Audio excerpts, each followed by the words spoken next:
one little sailor boy left all alone. He went and hanged himself, and then there were none. I hear a voice. No, voices. They're coming from upstairs.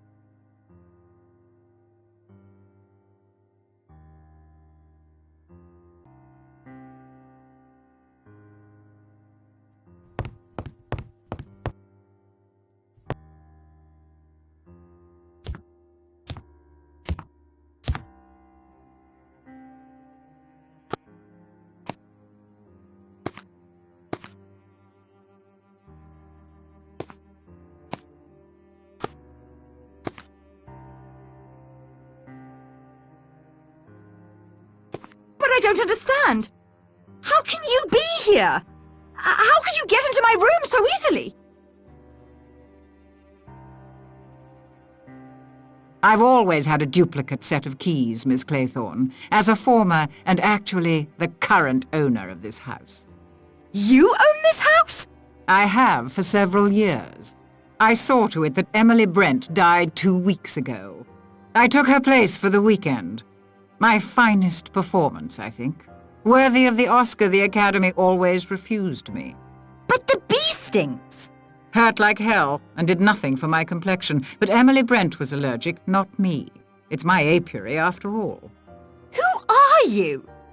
My name is Gabrielle Steele. You've seen my posters in the screening room. The actress. Some scandal in Hollywood. Scandal? Well, I guess if you call trying to kill your leading man a scandal, yes, it was. My final picture, Last of the Borgias, something happened. Lillian Borgia, the character I portrayed. One day on the set, suddenly she was inside my head. She wormed her way in. That's the only way I can think to explain it. Telling me to do things. Showing me how. They called it a breakdown. I now like to think of it as a meeting of two minds. But why this elaborate plot? Why kill all these people? Why? Wargrave, of course. He was absolutely right. He was the central character in our little drama. The Edward Seaton trial? Yes, Edward Seaton. My love. My life. We met some years ago when I first came to London to star in a play in the West End. Then, after the incident in Hollywood, I came back to England to rest. They wanted me to rest. Edward and I fell in love. I cannot describe to you the depth of our love. You wouldn't understand. I've seen how you flirted with Lombard and Narracott, playing them off against one another. Did I? I was frightened and confused. I suppose that's as good an explanation as any. I was never confused. Edward was an innocent man railroaded by that venomous old judge simply to prove a point. That it was his courtroom, his law. 3 days Edward suffered. He couldn't bear the shame or what it would do to me. He killed himself for me. I wanted Wargrave to suffer those 3 days, watching as death approached, powerless to prevent it. But why the rest of us? I met Miss Brent at a resort soon after I arrived in England. Hateful old hag. I think I caught her qualities quite nicely. I heard how she had punished Beatrice Taylor for her so-called sin. Drove her to take her own life, just as Wargrave had driven Edward to suicide. I wanted to extend Wargrave's torture for 3 excruciating days. What better way than to make him watch others die? Crimes committed under his very nose. Deaths he was helpless to prevent. How his ego must have been scraped raw. You researched? Found us all? Others who had apparently escaped justice, like Miss Brent, with the help of my attorney, Archibald Morris. How could he agree to help with such a mad plan? Mad? Madmen kill for no reason, no sense of justice at all. I only killed those who deserved to die. And Morris was a perfect little lawyer, asking no questions as long as the money was good. He'd been responsible for a few miscarriages of justice on his own, so killing him was not a serious moral dilemma. Then the stage was set. We arrived on my island, and the play began. The trickiest part was goading Armstrong into getting so drunk he wouldn't notice the imperceptible pulse that remained after I took the curare. A few bee stings, and then a liberal application of Bellman's universal embrocation to complete the effect. It causes a nasty rash. He saw what he expected to see, a severe allergic reaction that can only result in death. You killed the judge twice. Hardly. The first time was some fool scheme he cooked up on his own with Armstrong, so he could pretend to be dead and catch Mr. Owen. I admit stealing Miss Brent's grey yarn and fashioning a wig from it was a nice touch. I was so angry. I couldn't think who had done it or why. I thought braining him with his own law book would be enough to fit the Chancery rhyme. If you shoot me, you'll be arrested. Patrick will catch you. I'll deal with Mr. Narracott presently. Then I'll take poison. This ring I wear is a prop from the Borgia movie. Came in very handy this weekend. First for Marston, then Ethel, then my own curare. And now, here we are. Once I'm dead, you can hang yourself and complete the rhyme. And if I refuse to hang myself? My dear, what do you think will happen to you if you're the only person found alive on an island with 10 dead bodies? If you don't hang yourself, the law most certainly will. Patrick!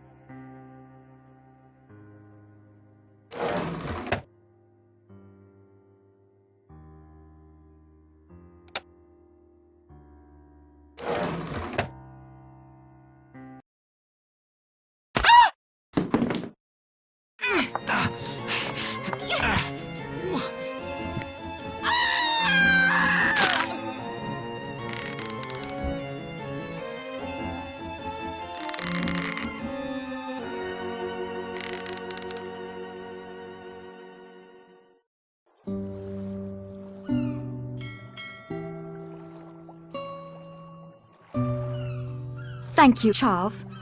That's right. If you ever need a break from Narracott, Charles Morley is in the London Directory. Treat her right, Narracott. As far as I'm concerned, you're a better man in a tight spot than Phil ever was. This little sailor boy isn't going near the sea for a long time to come. Will you listen to me now? If you insist. Hugo and Cyril went down to the beach early that day. By the time I arrived, Cyril was out too far. It was too late to reach him. Hugo claimed he had been distracted helping a passerby with directions. I knew how it would look. I thought I loved him. So I told the coroner's inquest that it was I who had been on the beach. Later, when I was cleared, Hugo was jubilant, yet his feelings for me seemed to have vanished. I realized I had served my purpose. How would it have looked if the boy who stood between him and a fortune died while in his charge? He didn't think he'd done anything wrong. That was the most frightening part. Cyril wanted to swim out to the rocks. All Hugo did was let him. Mr. Owen invited the wrong guest. It should have been Hugo out there. No. I should have told the police the truth in the first place. I will now. I have no more right to subvert justice than Mr. Owen. Where is your brother? Plymouth, turning himself in. Thanks to your and Morley's statements, he's sure to be exonerated. And us? Are you still confused? No. I'm certain now. What about you? Well, there's another ending to that 10 little sailor boys rhyme. One little sailor boy left all alone. He got married, and then there were none.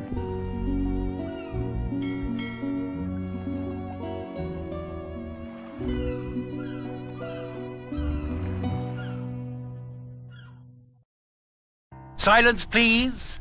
I have prepared a special reward for you. The original ending to our little story is somewhat different than the one you have just experienced. If you can complete a final puzzle, childishly simple really, you will be able to learn the original solution to "And Then There Were None," as Dame Agatha Christie first wrote it. Interested? Then your first step is to make your way to the dining room for a final treat.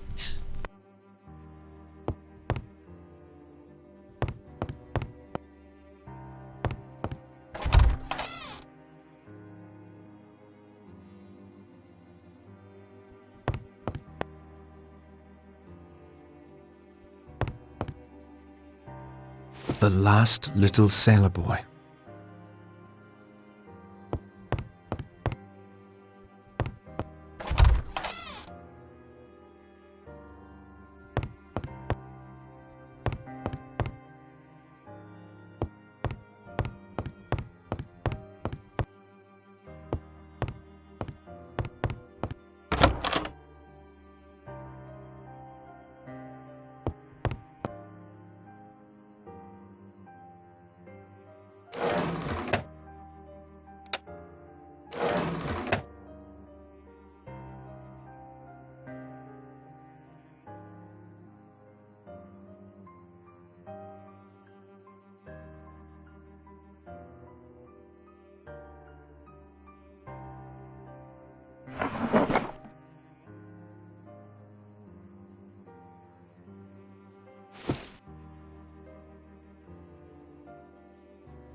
film has been spooled.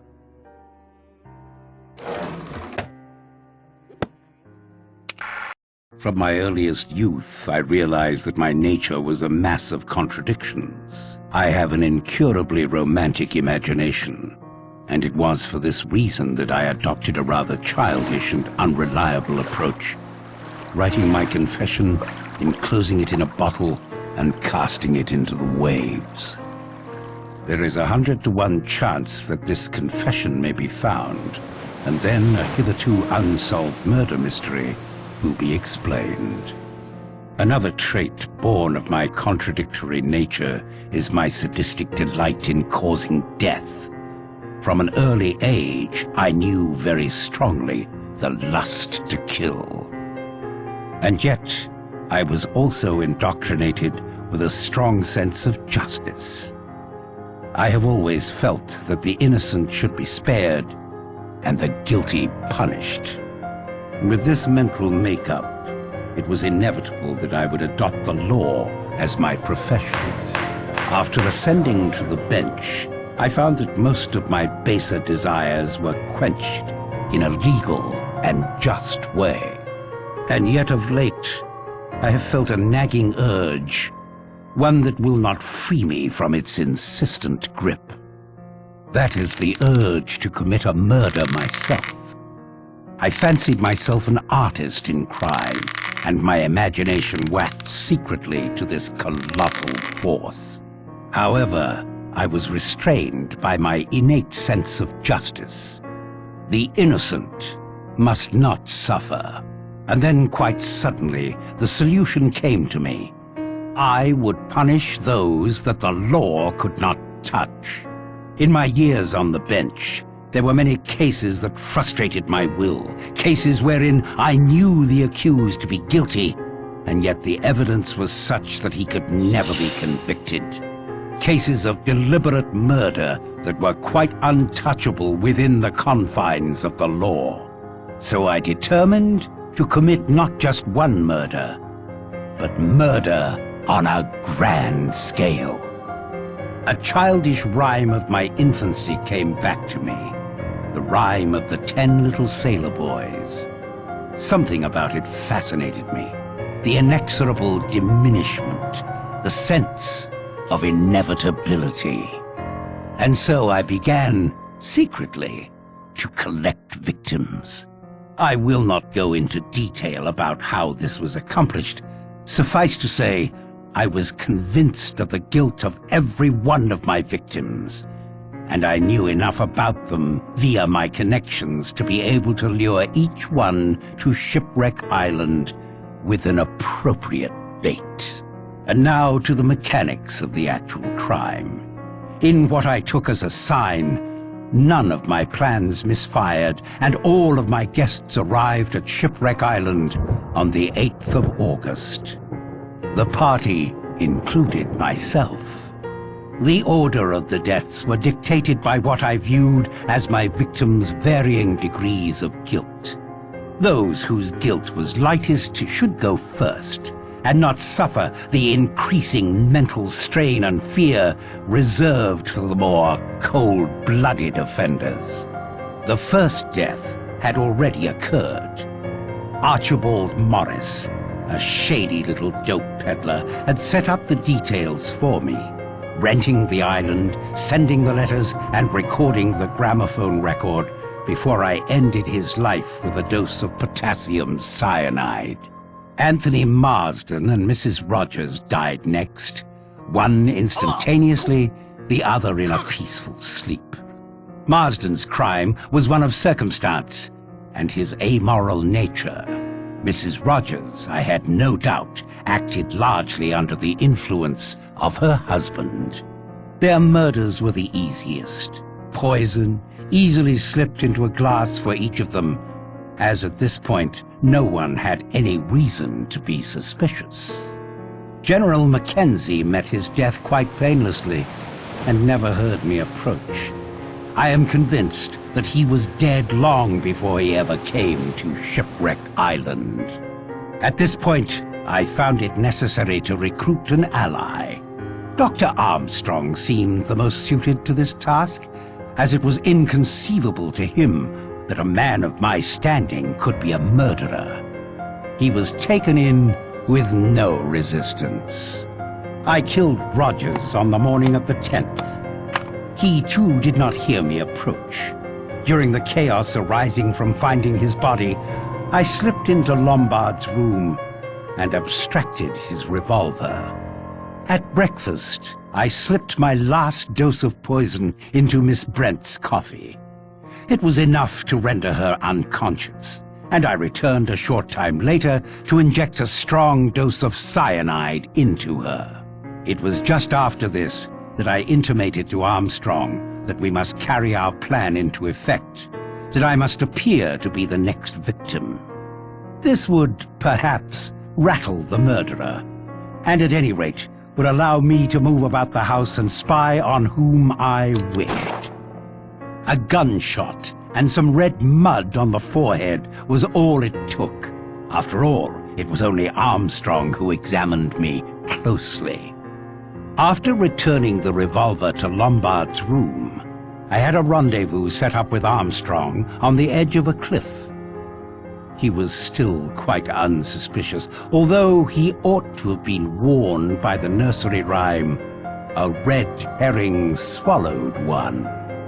Once at the cliff, I uttered an exclamation, leaned over the cliff. Wasn't that the mouth of a cave? He leaned right over. A swift push sent him quickly into the heaving sea below. He took the red herring, all right. And now came the moment I had anticipated. 3 people who were so frightened of each other that anything might happen. And one of them had a revolver. I watched them from the windows of the house. When Blore came up alone, I had the big marble clock poised ready. Exit, Blore. From my window, I saw Vera shoot Lombard. I always thought she was a match for him and more. I then immediately set the stage in her bedroom. It was an interesting experiment. Would the knowledge of her own guilt, the hypnotic suggestion of her surroundings, and the nervous tension of having just shot a man be enough to coerce her into taking her own life? It was. Vera Claythorne hanged herself before my very eyes as I stood in the shadow of the wardrobe. And now I shall finish writing this. I shall enclose it and seal it in a bottle and throw the bottle into the sea. Why? Yes, why? I suppose I have a pitiful human wish that someone should know just how clever I have been. I must go now and finish this. It is essential that my body be found in accordance with the record kept by my fellow victims. My own life is of no consequence. My doctors tell me I have a month to live at most. I do not wish to die the death of the invalid patient, steeped to the gills in drugs, culminating in a complete loss of human dignity. I will instead be found laid neatly in my bed, shot through the forehead. When the sea goes down, there will come from the mainland boats and men, and they will find 10 dead bodies and an unsolved problem on Shipwreck Island. Signed, Lawrence Wargrave.